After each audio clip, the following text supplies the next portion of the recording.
వెండితెరపై glamour ఒలకబోసే నటీమణులకు ఎప్పుడూ డిమాండే. కాకపోతే వారికంటూ ఓ time ఉంటుంది. ఆ టైంలోనే వారి క్రేజ్ నడుస్తుంది. ఈ విషయాన్ని ఒడిసి పట్టిన ప్రతి నటీమణి తమ ఇమేజ్ని క్యాష్ చేసుకుంది. అలా చేసుకోలేని వారు ఇప్పుడేం చేస్తున్నారు? ఒకప్పుడు నటీమణులు జస్ట్ నటిస్తే చాలు, డబ్బుకి డబ్బు, క్రేజ్ కి క్రేజ్ వచ్చేది. ఇండియా వైడ్ అత్యధిక మార్కెట్ కలిగిన ఇండస్ట్రీగా ఒకప్పుడు బాలీవుడ్ ఉండేది. ఆ తర్వాత రెండో స్థానంలో తమిళ సినీ పరిశ్రమ ఎక్కువ మార్కెట్తో కనిపించేది.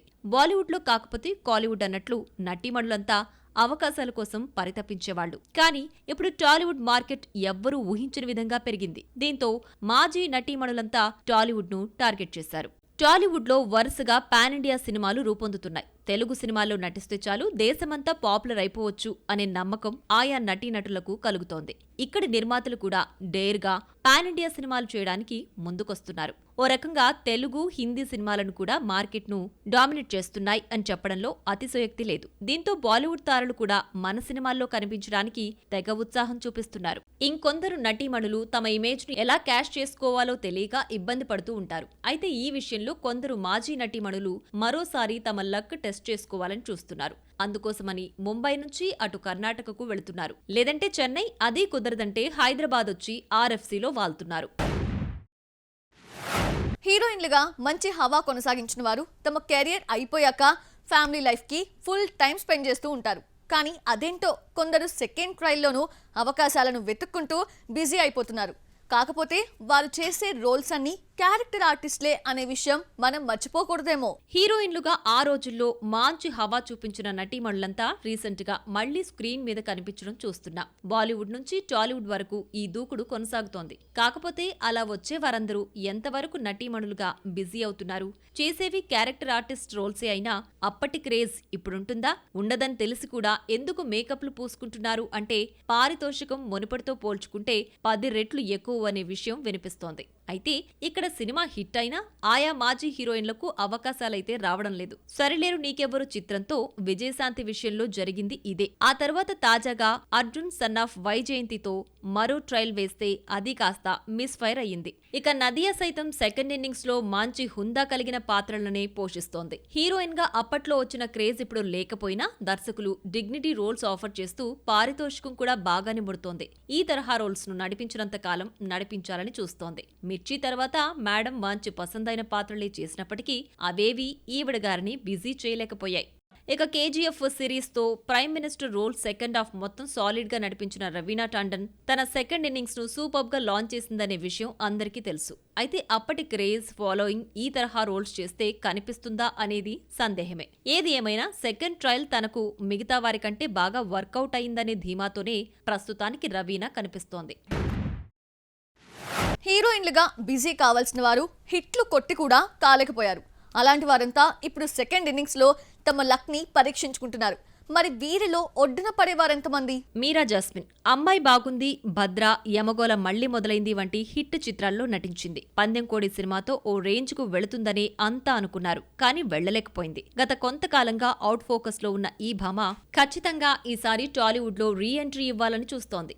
దానిలో భాగంగా విమానం మూవీలో క్లైమాక్స్ సీన్ లో పర్ఫార్మర్ గా అదరగొట్టింది. అయినప్పటికీ ఈమెకు అవకాశాలు రావడం లేదు. ఈవీవి తనయుడు Aryan Rajesh debut film hi తో టాలీవుడ్ కు ఎంట్రీ ఇచ్చిన నటి నిఖిత. ఈ బ్యూటీ ఆ తర్వాత కళ్యాణరాముడు, ఖుషీ ఖుషీగా, డాన్, అనసూయ వంటి విజయవంతమైన చిత్రాల్లో నటించింది. సంబరంలో మాత్రమే కొంతవరకు పర్వాలేదనిపించింది. ఆ తర్వాత స్క్రీన్ మీద కనిపించడమే మానేసింది. ఇప్పుడు టాలీవుడ్ కు రీ ఎంట్రీ ఇవ్వడానికి చాలా సిన్సియర్ గా ప్రయత్నిస్తోంది. మరి మేడం కు ఛాన్స్ ఇచ్చేవారు ఎవరో చూడాలి. మలయాళం బ్యూటీ భావన గోపీచంద్ ఒంటరి చిత్రంతో టాలీవుడ్ లో ఎంట్రీ ఇచ్చింది. ఆ తర్వాత హీరో, మహాత్మా, నిప్పు వంటి సినిమాల్లో నటించింది. కానీ ఇందులో ఏ సినిమా సక్సెస్ కాలేదు. దీంతో టాలీవుడ్ కు దూరమైన ఈ బ్యూటీ ఇప్పుడు మళ్లీ ఇక్కడ రీ ఎంట్రీ ఇచ్చేందుకు ప్రయత్నాలు మొదలుపెట్టింది. కానీ ఏదీ ఓ పట్టాన వర్కౌట్ కావడం లేదు. సక్సెస్ఫుల్ కెరియర్ కొనసాగిస్తూ పెళ్లితో సైడ్ అయిన తారలంతా ఇప్పుడు మళ్లీ స్క్రీన్ మీదకొచ్చి ఫ్యామిలీ ఇమేజ్ రోల్స్ కోసం వెంపలాడుతున్నారు.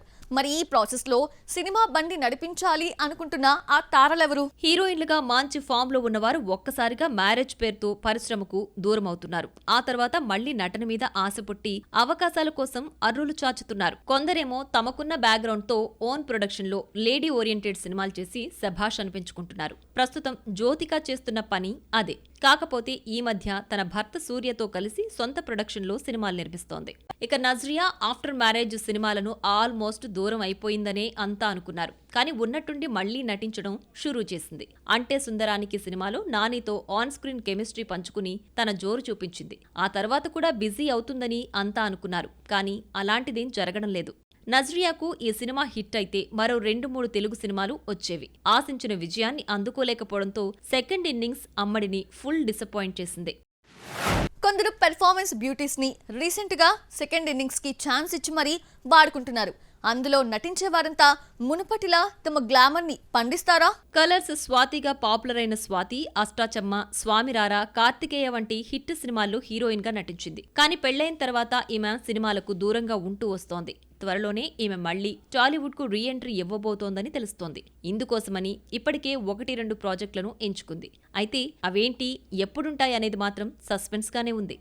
బాయ్స్, సత్యం, సై, బొమ్మరిల్లు, ఢీ, రెడీ వంటి హిట్ సినిమాల్లో నటించిన జెనీలియా పెళ్లైన తర్వాత టాలీవుడ్ కు దూరమైంది. చాలా కాలం తర్వాత ఈమె మంత్రి గాలి జనార్దన్ రెడ్డి కొడుకు డెబ్యూ మూవీతో రీ ఎంట్రీ ఇస్తుందని తెలుస్తోంది. ఈ మూవీలో ఆమె సాఫ్ట్వేర్ కంపెనీ సీఈఓగా కనిపించనుందని వినికిడి. మళ్లీ నటిస్తానంటున్న జెనీలియాకు తన hubby Riteish Deshmukh full support ఇచ్చినట్లు టాక్. అయితే సదరు పొలిటీషియన్ జైలు పాలు కావడంతో ఆ సినిమా సందిగ్ధంలో పడింది. మన్మధుడు బ్యూటీ అన్షు మొన్న మధ్య ఎన్టీఆర్ త్రివిక్రమ్ కాంబినేషన్ లో తెరకెక్కబోయే మూవీతో రీ ఎంట్రీ ఇవ్వడానికి రెడీ అయినట్లు ప్రచారం జరిగింది. కానీ ఆ ప్రాజెక్టు హోల్డ్లో పడింది. అయినా ఆమె రీ ఎంట్రీ ఇవ్వడానికి తన వంతు ప్రయత్నాలు చేస్తూనే ఉంది. దానిలో భాగంగా రీసెంట్ గా మజాకా సినిమాలో రావు రమేష్ తో స్క్రీన్ షేర్ చేసుకుంది. తారలంతా సెకండ్ ఇన్నింగ్స్ ని ఎందుకు కోరుకుంటున్నారు? నిజంగా అలా వచ్చే తారలందరూ ఇప్పుడున్న మార్కెట్లో సేలబులేనా? సెకండ్ ఇన్నింగ్స్ లోనూ గ్లామర్ డోస్ చూపించాలని చూస్తున్న హీరోయిన్లంతా టాలీవుడ్ కు మళ్లీ క్యూ కట్టారు. ఇంతకాలంగా సైలెంట్ గా ఉన్న ఈ తారలంతా ఇప్పుడే ఎందుకు ట్రయల్స్ వేస్తున్నారు అంటే అవకాశాలు పెరగడమే కారణంగా కనిపిస్తోంది. అలా వచ్చే ఇమేజ్ వారికి ఓటీటీ అవకాశాలను తెచ్చిపెడుతోంది. బిందు మాధవి లాంటి వారు తెలుగులో సెకండ్ ఇన్నింగ్స్ కు ఈ ఓటీటీ కాన్సెప్ట్స్ భలే వర్కౌట్ అయ్యాయి. అదేవిధంగా హీరోయిన్ గా కాకపోయినప్పటికీ కాస్త గ్లామరస్ పాత్రలొస్తే చెయ్యాలని సోనాలి బింద్రే ఇప్పటికీ ఆలోచిస్తోంది. మురారి, ఇంద్ర, ఖడ్గం, మన్మధుడు, శంకర్ దాదా ఎంబీబీఎస్ వంటి హిట్ చిత్రాల్లో నటించిన ఈ అమ్మడు పెళ్లైన తర్వాత సినిమాలకు దూరమైంది. అయితే మొన్న మధ్య క్యాన్సర్తో ఫైట్ చేసి మరీ గెలిచింది. అప్పటి నుంచి కొన్ని రియాలిటీ షోలకు జడ్జిగా వ్యవహరిస్తోంది. ఛాన్స్ దొరికితే తెలుగులో మళ్లీ రీ ఎంట్రీ ఇవ్వాలని చూస్తోంది. వీరనే కాదు, సదాఫ్, లయ, ఇషా చావ్లాతో సహా చాలా మంది తారలు సెకండ్ ఇన్నింగ్స్ పై సీరియస్ గా దృష్టి పెట్టారు. ఇలా ఫోకస్ చేయడంలో మెయిన్ ఇంటెన్షన్ అప్పటితో పోల్చుకుంటే ఇప్పుడు పారితోషికాలు ఎక్కువగా రావడమే. ఈ ఫ్లోలో ఓ 4-5 సినిమాలు చేస్తే సెటిల్ అయిపోవచ్చు అనుకుంటున్నారు. ఇందులో బ్రేక్ తెచ్చుకునేవారు తెచ్చుకుంటున్నారు, లైఫ్ లో సెటిల్ అయ్యేవారు సెటిల్ అవుతున్నారు.